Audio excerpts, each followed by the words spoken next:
Okay, here we are, the 13th week of our exploration of human origins and variability. And the topic this week is politics. Of course, it's another one of the universals that Whistler defined in his universal patterns of culture idea. And the reason I'm bringing up politics at the end of the series is that it's no longer so much a matter that we're dealing with symbolization or basic economic organization or family structure.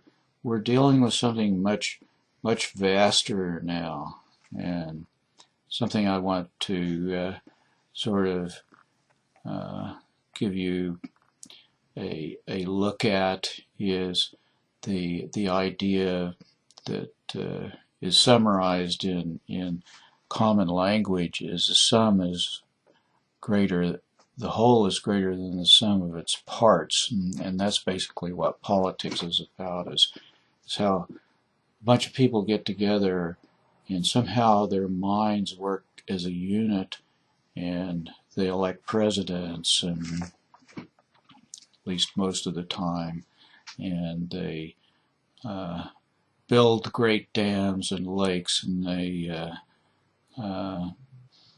organize armies and conquests, and they do all of these things that humans have learned to do only in the last few thousand years, because it was only in that amount of time that human numbers have been sufficient to really exert that kind of influence on the environment and on other societies, and so politics is kind of the human superfamily, as opposed to, it's the other end of the spectrum from the nuclear family, which gives you some idea what we're headed toward here.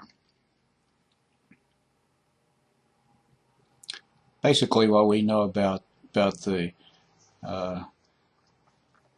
about human politics is that some of it dates all the way back to our pre-chimpanzee, early human Australopithecus africanus relatives, in that they probably developed a capacity for going around and killing their neighbors and conquering them.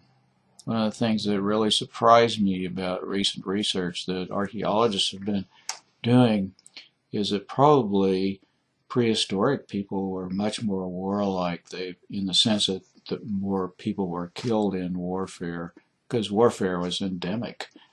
But even with the spectacular, ugly wars of the 20th century, the number of males dying in the society as a result of warfare is down much from what it was probably in prehistoric times.